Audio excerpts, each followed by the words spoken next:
Câncer de cabeça e pescoço. Há muitas dúvidas a serem esclarecidas e hoje o Saúde Ativa recebeu a radio-oncologista a doutora Valdenice Ferreira para falar sobre este tema. Doutora Valdenice, seja bem-vinda ao programa Saúde Ativa. Obrigada mais uma vez pela oportunidade de estar aqui ajudando, colaborando, trazendo alguns esclarecimentos para a população, né? E hoje vamos falar sobre o câncer de cabeça e pescoço. Exatamente, doutora, que inclusive esclarecer, a gente teve recentemente essa campanha, Julho Verde, que inclusive a senhora está, né, aí com a camisa que representa também, mas muitas pessoas ficam sem entender o que seria este câncer de cabeça e pescoço. Explica para quem nos assiste, doutora. Olha, o câncer de cabeça e pescoço é um grupo heterogêneo de doenças, né, que afetam essa região.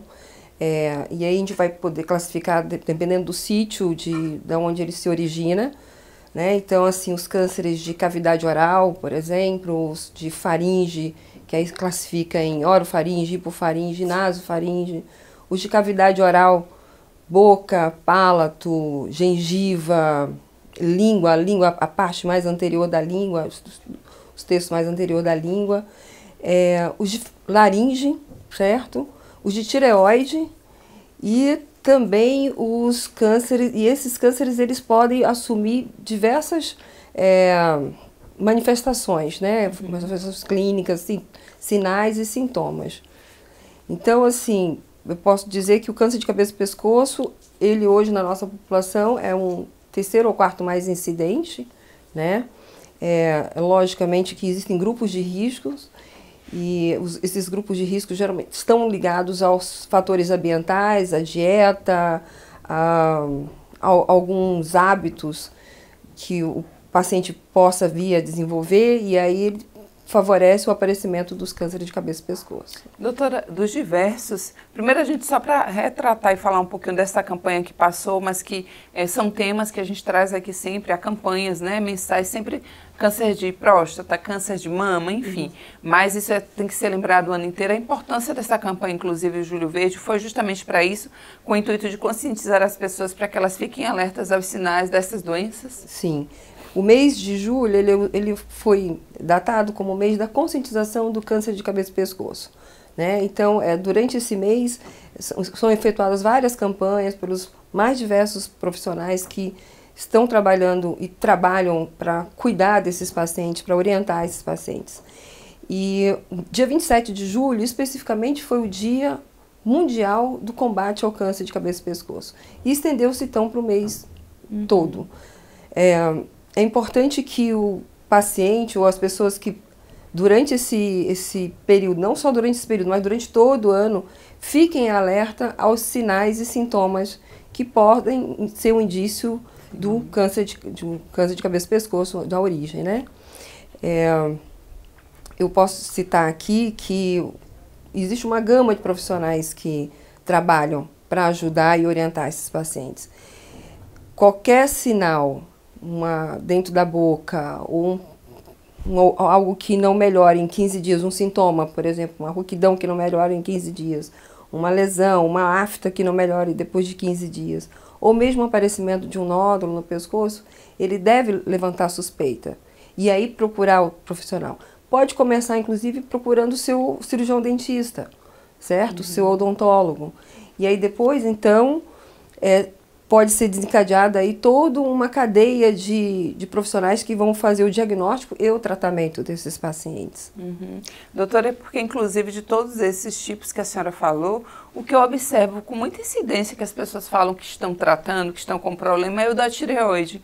É muito comum mesmo, então, esses outros tipos de câncer, porque realmente, assim, talvez no meu convívio eu não vejo tantas pessoas falarem, e talvez aí sim mereça até um maior alerta. Sim, o câncer de tireoide, ele é um dos mais comuns, né? Principalmente em mulheres, né? E na grande parte das vezes ele é totalmente curado, né, com um tratamento precoce, certo? Então, assim, o tratamento precoce seria o rastreamento, né? Normalmente as campanhas não visam fazer esse rastreamento de forma rotineira, mas qualquer alteração, um aparecimento de um aumento do pescoço, essa mulher ou esse paciente deve procurar um médico, né, realizando ultrassom, fazendo a punção. E como eu disse assim, ele é um dos mais tratáveis e curáveis na sua forma, no seu sítio inicial, né, na sua origem, no seu estágio inicial. Porque ele pode ser tratado com cirurgia, seja através da tireoidectomia total ou subtotal, e depois a complementação com iodoterapia.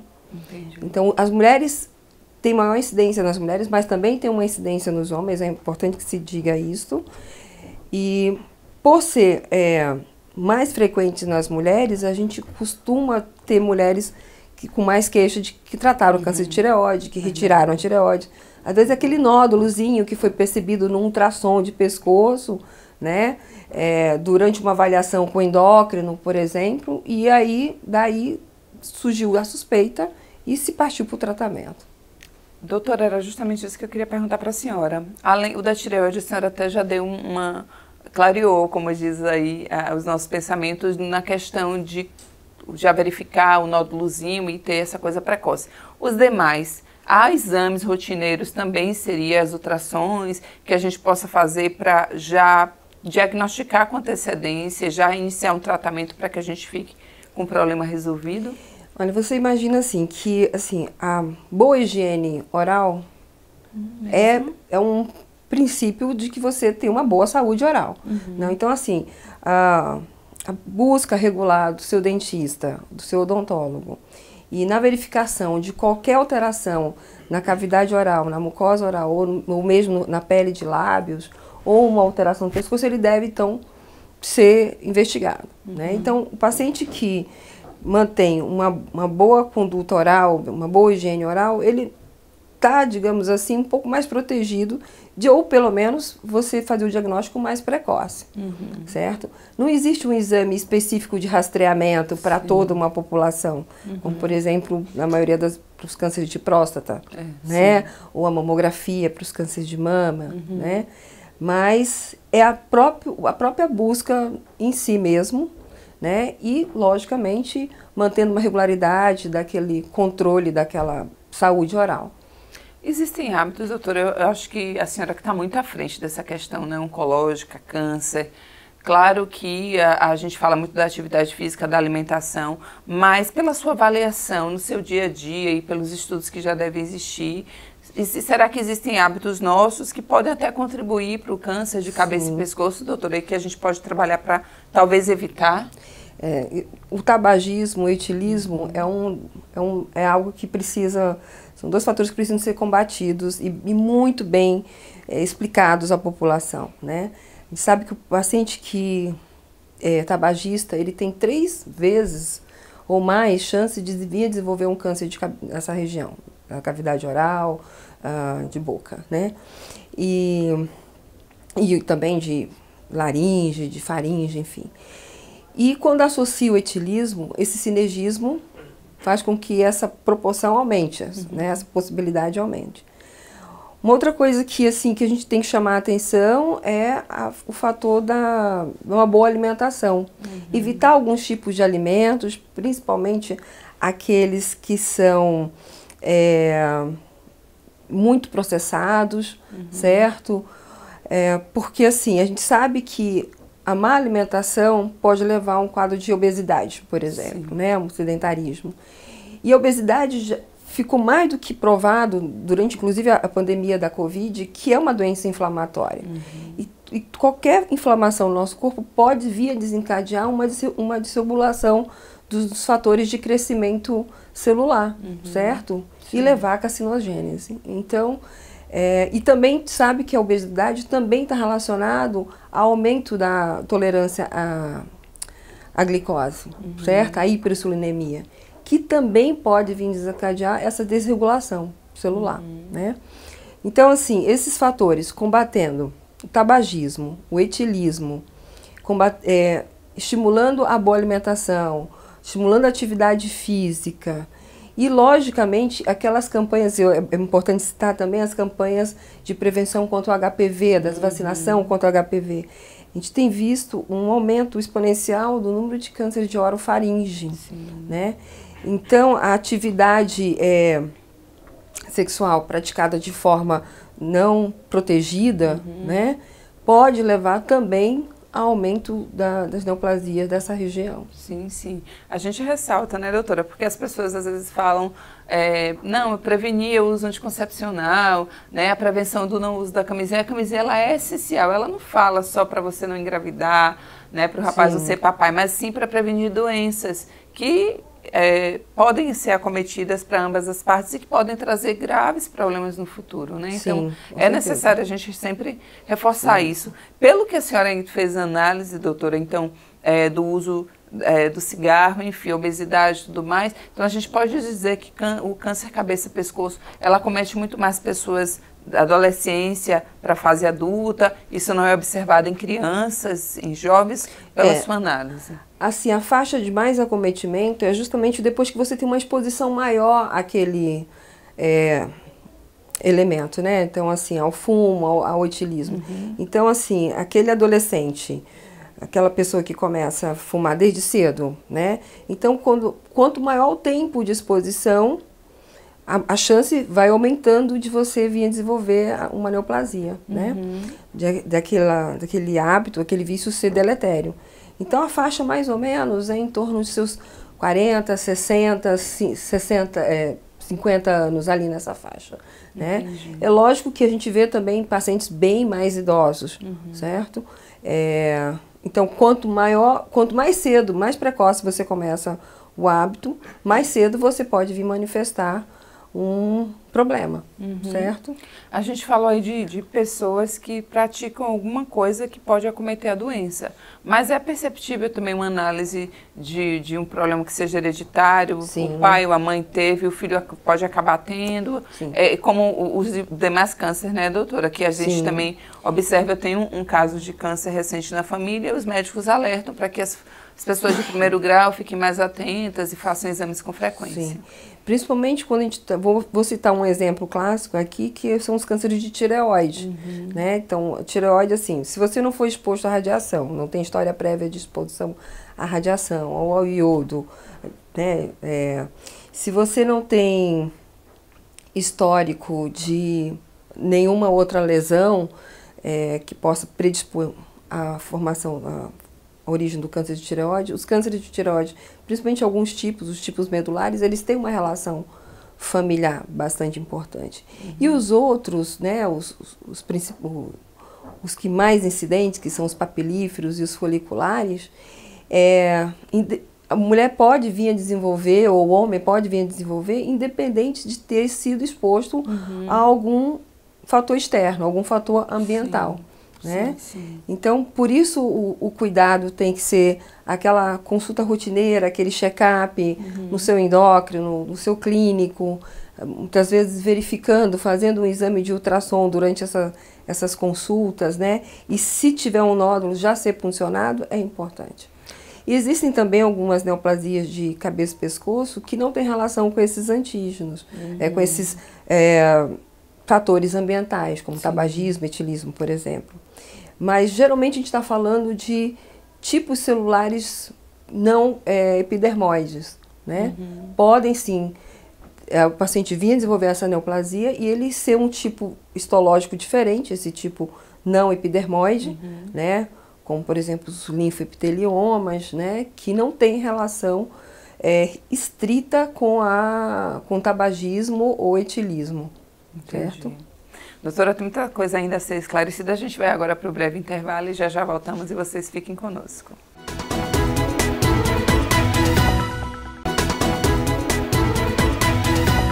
Estamos de volta com Saúde Ativa e o nosso bate-papo de hoje é com a radio-oncologista, a doutora Valdenice Ferreira. Estamos falando sobre câncer de cabeça e pescoço. Se você perdeu o primeiro bloco, não tem problema algum, vai lá em nosso canal do YouTube, coloca Câmara Municipal de Aracaju e você pode assistir a reprise deste programa e de outros. Semanalmente a gente traz um profissional aqui da área de saúde para esclarecer uma dúvida para você. Doutora, a gente está falando de diversos cânceres, né? Cabeça, pescoço. E como é que funciona geralmente? A pessoa percebeu que é algo diferente, ela vai até o médico e quais são os exames realizados para detectar se ela está assim ou não com a neoplasia? Então, depois de levantada a suspeita, ele deve procurar realmente o médico, né? Realizando um exame de biópsia, porque o exame histológico é importantíssimo, é fundamental para que se tenha o diagnóstico correto. E todos precisam de biópsia, doutora? Precisam dessa confirmação histológica, né? Porque a gente pode estar falando ali, às vezes, de uma patologia benigna. Por exemplo, uma mancha esbranquiçada na boca. Pode não ser, né, um câncer, pode ser uma outra patologia. Mas, de qualquer forma, então, a biópsia é muito importante. Depois disso, se procede os exames de estadiamento, né, para classificar em qual estadio se encontra a doença. Classificando em qual estadio, sabendo em que estadio está, se a doença está localizada, se a doença já tem metástase, seja para linfonodos, para gânglios, ou mesmo metástases à distância, que é um quadro mais grave, né, com um prognóstico um pouco mais reservado, ele deve então, aí então vai ser posto qual o tratamento mais indicado para este paciente, certo? E aí então a gente abre uma gama de tratamentos, né? Quais seriam esses, doutora? Bom, eu classifico assim, que primeiro, se o paciente é possível de ser operado, a cirurgia é um dos principais tratamentos. E dentro da cirurgia, hoje a gente tem desde cirurgias convencionais, né, até aquelas cirurgias robóticas, em alguns casos, certo? Se o paciente, depois de operado, e aí é retirado tanto a lesão principal, quanto, na maioria das vezes, é feito o esvaziamento ganglionar, seja seletivo, de um lado só, ou dos dois lados, né? E toda uma área de segurança em torno daquela lesão principal, se procede, então, se o paciente vai precisar ou não de tratamento complementar. Aí passa, então, vamos passar a outros tipos de tratamento, que é a quimioterapia e a radioterapia, né? Se o paciente tem lesão ganglionar ou se tem lesão à distância, a gente vai proceder para esse paciente a prescrição de quimioterapia, certo? De algum tratamento sistêmico. Se não, se é só uma lesão mais localizada, mas com grande chance de poder retorno dessa lesão, de recidiva, então se procede a radioterapia, que é um outro tratamento local, certo? Dentro do tratamento sistêmico, vem surgindo outros também, como a imunoterapia, onde são utilizados medicamentos que fortalecem o nosso sistema imunológico para reconhecer aquela célula cancerígena e ali combater, certo? Como também as terapias-alvos, onde as medicações elas são direcionadas para determinado tipo de molécula naquela célula doente, certo? Ou alguma proteína, e ali, então, fazer com que aquela célula entre em morte celular, certo? Pode falar, doutora. Então, é isso, sim. Nós temos, então, uma gama de tratamento para esses pacientes. Se estadio inicial, você tem uma chance muito grande de controle da doença, com poucas sequelas, com pouca deformidade, né? Por isso é importante o diagnóstico precoce, porque quanto mais precoce, você tem um tratamento mais efetivo e com menos sequelas do tratamento para esse paciente, certo? Existem dados do campo de saúde dos Estados Unidos, né, do sistema de saúde dos Estados Unidos, que mostram que, assim, quase 90% dos pacientes, quando o estadio inicial, eles são tratados de forma curativa, tem controle de doença em 5 anos, né? Isso já cai muito quando você já está falando em estadios mais avançados, né? Onde já existem linfonodos comprometidos, certo? Existe uma extensão maior de doença, já cai para quase 70%, 60%. Podendo chegar a 30%, 20% quando você já tem uma lesão que já, além de localmente avançada, ela já está em outros, já cometeu outros órgãos. Doutora, é muito esclarecedor mesmo.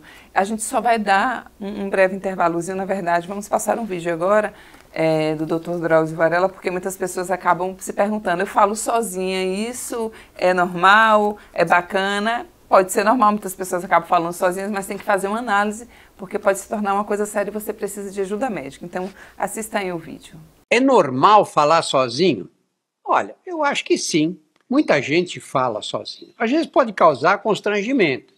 Você vê as pessoas que passam na rua falando sozinhas, todo mundo olha meio esquisito. Eu mesmo falo sozinho. Geralmente é durante o banho. Quando eu estou me preparando para dar uma entrevista, para fazer uma gravação, às vezes eu ensaio falando sozinho. Não há problema nenhum. O problema é quando isso começa a te provocar constrangimentos socialmente. Ou quando você começa a ouvir vozes que parecem reais e que te dão ordens.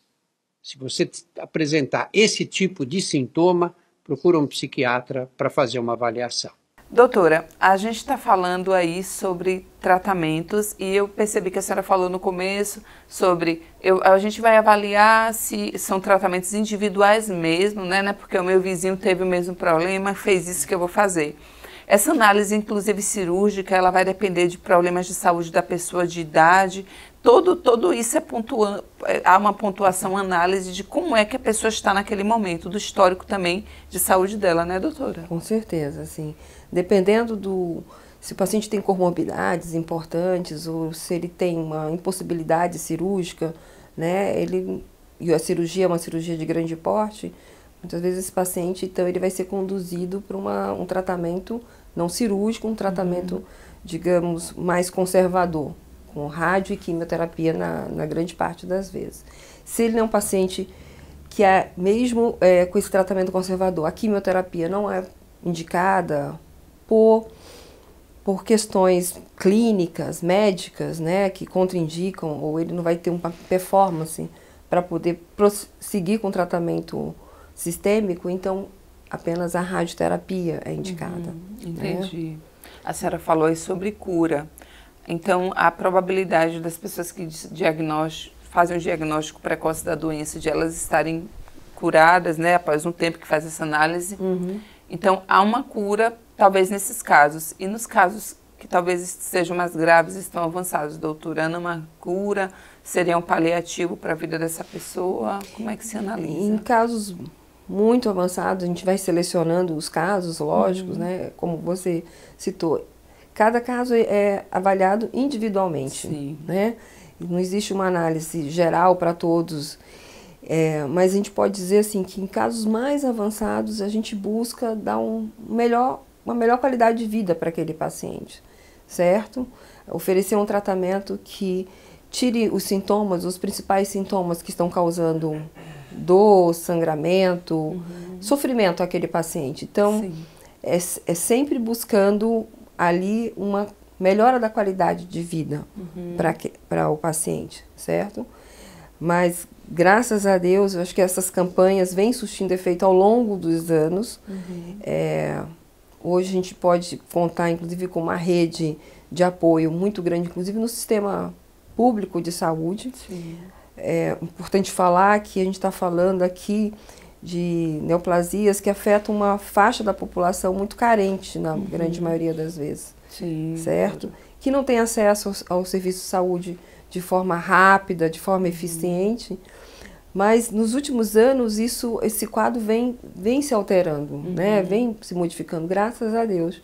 Então a gente tem um grupo de apoio que começa ali na assistência básica, com o dentista, avaliando aquela determinada região, e depois passa então aos médicos especialistas, né?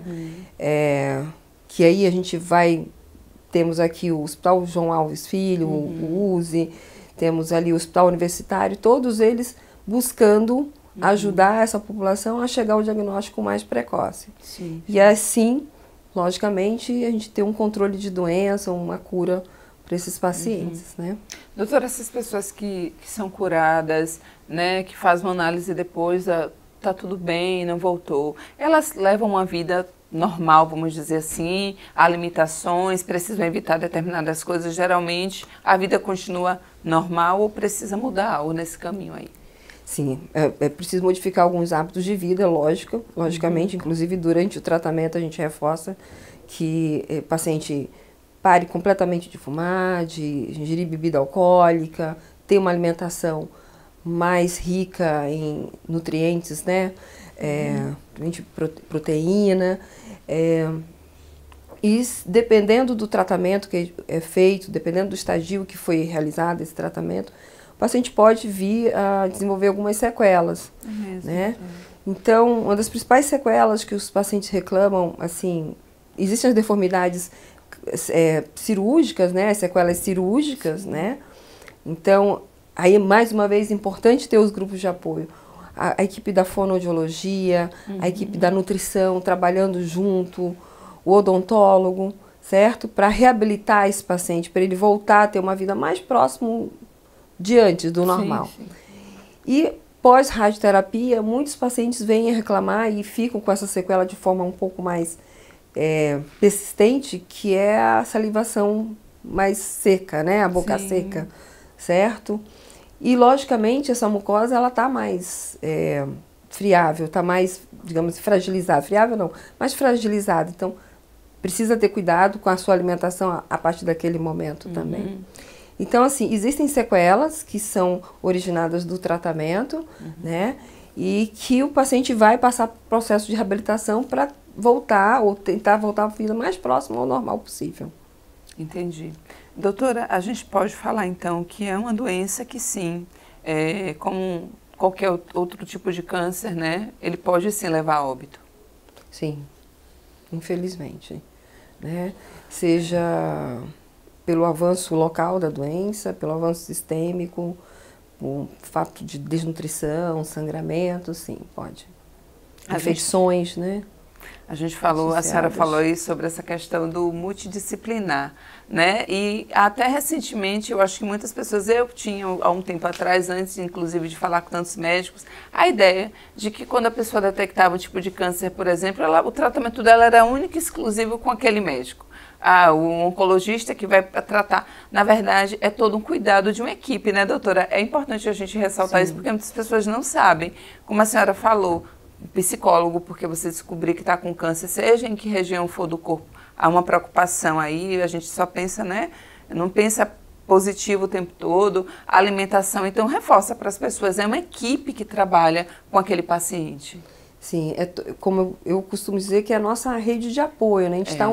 A gente se apoia mutuamente, certo? E os pacientes que têm um câncer de cabeça e pescoço, eles, mais do que qualquer outro paciente, talvez, ele precisa dessa equipe muito próxima a ele, né? Porque é um tratamento, inclusive na fase de tratamento, é um tratamento bastante, algumas vezes, penoso para esse paciente, bastante, que traz sofrimento, seja pelas mucosites que ocorrem pela quimioterapia ou pela radioterapia, seja pelas sequelas cirúrgicas que precisam da reabilitação para voltar a ter a fonação, a deglutição adequada. Então, assim, é muito, muito importante toda essa equipe, né? Você falou da questão do psicólogo, desse apoio para a saúde mental, também é importante que tenha. Porque muitas vezes esse paciente, ele entra no estado de depressão ou de entristecimento pela doença e ele pode, inclusive, abandonar o tratamento, não ter aderência ao tratamento. E aí, a equipe de saúde mental, né, o psicólogo, e muitas vezes até com a ajuda do psiquiatra, orientando algumas medicações, esse paciente persiste no tratamento, ele segue com o tratamento de forma adequada, né? Então, é toda uma rede que se apoia mutuamente, que se ajuda, e a equipe multidisciplinar tem um papel fundamental no tratamento dos cânceres de cabeça e pescoço. Doutora, a senhora, como radio-oncologista, a gente está falando aqui exclusivamente do câncer de cabeça e pescoço, mas a senhora lida com diversos tipos de câncer, né? Reforça para quem nos assiste, a gente falou de alguns sintomas, mas em outras regiões talvez aquela frequência, porque há algum, por exemplo, a gente falou do câncer de próstata, na maioria dos casos a pessoa não sente nada, para ela a vida está normal, e essa descoberta antecipada, ela é tratável, a pessoa pode se curar e depois levar uma vida normal. Reforça para a gente que é necessário a visita regular ao médico, para que a gente faça os exames de rotina e que possa até prevenir doenças. Assim, eu acho que a mensagem que vai ficar aqui, pode ficar aqui para aqueles que estão suspeitando que possam estar, né, é ficar atentos aos sinais, né? Qualquer ulceração, qualquer alteração na deglutição, que persiste por mais de 15 dias, um nódulo que aparece no pescoço, certo? Um inchaço na mandíbula, uma dor no ouvido, uma dor de cabeça que não melhora, né? isso é uma alteração da voz, isso tudo leva a você ter uma suspeita, né, ou procurar ajuda para tentar esclarecer do que se trata. Né? É importante que a gente reforce os sinais de alerta, para que esses sinais de alerta levem esses pacientes à busca de ajuda, a um diagnóstico. Né?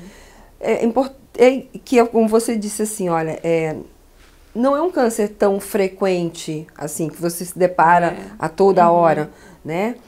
Ele é até relativamente raro, mas ele é um grupo muito grave de doenças, né? Então ele precisa ser tratado de forma logo precoce, né? Para a gente ter um controle de doença melhor. Então é importante que esses sinais de alerta fiquem para a população, certo? Eu sempre falo que a autovigilância é muito importante, né? Manter bons hábitos, evitar o tabagismo, o etilismo, boa alimentação, a exposição ao HPV, a vacinação do HPV nessa faixa etária aí dos adolescentes é muito importante, tanto para a menina quanto para o menino, certo? Enfim, são os principais sinais de alerta. Doutora, foi muito esclarecedor mais uma vez e muito importante receber a senhora aqui para esclarecer essas dúvidas. Obrigada, mais uma vez eu agradeço. Estou sempre à disposição do que vocês precisarem. Muito obrigada, doutora. Em breve, Saúde Ativa estará de volta, trazendo para vocês mais informações sobre saúde e qualidade de vida. Até lá!